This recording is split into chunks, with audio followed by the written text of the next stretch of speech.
Politicians in both parties are bought and paid for by a class of special interests in this country. Super PAC puppetry, that is the real poison in American politics. Republican and Democrat politicians alike.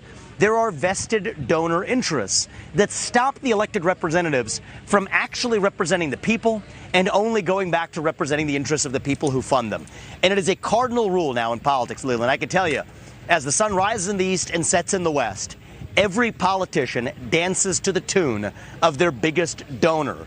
It's just that in my case, that biggest donor happens to be me. Public schools, asshole. Protect trans kids. Climate change is real. Anybody else have something to say? So make sure. What's it like being the punching bag of the RNC? Well, I think RNC's corrupt, and I think both political parties are pretty corrupt. So My anyway, mom's a public school worker, and she deserves to be paid and respected. I think every person deserves to be respected, but we are failing to do right by our kids in this country, our achievements. Yes, police sent out a message to Vivek recently.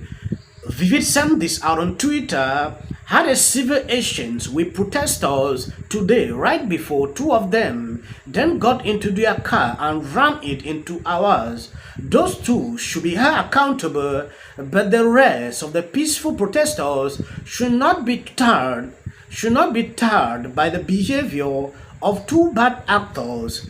I don't know if you saw this incident. Police had to reply this after thorough investigations. I will read this out at the end of this video so you can understand exactly what is going on. If you have not subscribed to this channel, please endeavor to do that, and if possible, why not share this video?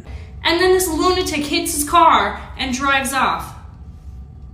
But I highly doubt that person will see any repercussions to their actions, as these people hardly do. Hello, ALX. Right now I will be voting for Trump, but I really do love the things Vivek is saying. I think, especially today, the way he held his composure with these protesters and these young people asking questions, the way he was able to transition the other guy who disagreed with, fantastic. That ginger NPC was so annoying, yes. Oh my goodness. If you guys have not watched those videos, you totally should. Vivek held himself so well. They should have let Vivek answer the questions. Yeah, they were not letting him answer the questions, and that's coming from David, right? David, who just said that, is a leftist. He's pretty liberal, and you know, it's incredible that even people on the left are recognizing how deranged these people are. They don't want to have honest discussions. They don't want to engage in honest debates and discourse. They just yell and shout and scream anybody who disagrees with them away. And we see this often, though. We see this anytime Ben Shapiro goes to a campus, there's protesters. The party of tolerance is the least tolerant people I've ever met. You heard that. She said it all. If you have not seen the video of the protesters, I'm going to play it now. The story has changed. They said the protesters did not touch his car, that somebody passing by had to hit his car after police investigations. This is crazy. And then they just misplaced people from Russia to go to Donbas region because we have steel plants, and you can see the movie. And the history is long, no doubt about it. But the region, but the fact of the matter is, the regions of the Donbas that are occupied now are not even represented in Ukraine's government for the last 10 years. Do you think Ukraine should be free? Ukraine should be a sovereign nation. Absolutely. So how is the U.S. But I also think how is the U.S. negotiate a path to peace that allows Ukraine to come out with its sovereignty intact? Well, what does that sovereignty look like to you? A hard commitment that NATO will not admit What does Ukraine. that sovereignty look like to you? A hard commitment that what NATO... What does that sovereignty look like to you? He's answering the question.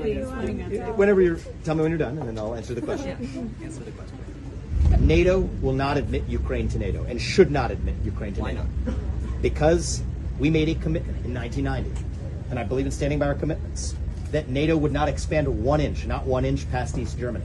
And the same commitment, Russia made a commitment that it would not expand its territory. And so that's what I want to say is I'm very glad that young people are engaged and passionate about these issues. So the fact of the matter is, I believe we have to stand by our commitments, but the job of the U.S. president is to look after U.S. interests and have a reasonable path to peace.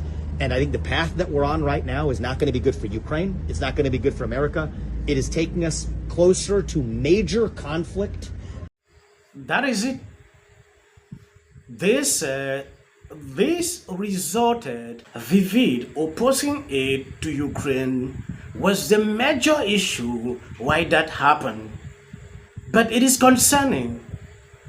I've seen a lot of people taking side like, oh, Vivid lied, nothing like that happened. Even if something happened, nobody will be held accountable. For reasons I can't even say it, you should know that. This is not the first time Vivid is having this. 5 months ago, this same thing happened. Now, police are coming out to say it's a lie, that it was an accident. I don't know who to actually believe here. They released an article pertaining to it because Vivid had to go further to say they should punish these people and allow some too. You should actually understand exactly what was going on. Vivid handled the first protesters, calmly, and the situation is reaching this level. I will read this article so you can understand exactly what is happening here. According to this article, recently put out, presidential candidate Vivid blamed protesters for ramming its car in Iowa. Police says that is not true. Presidential candidate Vivid campaign vehicle was hit Thursday afternoon in what the campaign said was an intentional act by protesters, but police say was nothing more than an accident involving a driver unconnected to the protest. No one was hurt in the incident, in which an unoccupied black fuel expenditure being used by the Vivid campaign was struck by a Grinnell woman. The Vivid campaign blamed the collisions on protesters who they said were angry about Vivid remarks on it for Ukraine, saying they hear and swear at the presidential candidate before jumping into a vehicle, ramming the campaign car and speeding off. Trasha said Vivid is used to dealing with protesters and handled it very calmly, so he was maybe a little more calm about it than the rest of us. But that is not what really happened. According to the Grinnell Police Department investigations, the department issued a media release Thursday evening saying, "Our investigation has reviewed no evidence to substantiate the claim that protesters purposely hit Vivid vehicles and flee. Instead, the investigation should show that a patron had eaten lunch at Jay's Deli and backed out of a parking spot into the campaign rental vehicle. A report was taken and the driver was released with a summons for unsafe backing." The release said the driver stated she was not in the area to protest.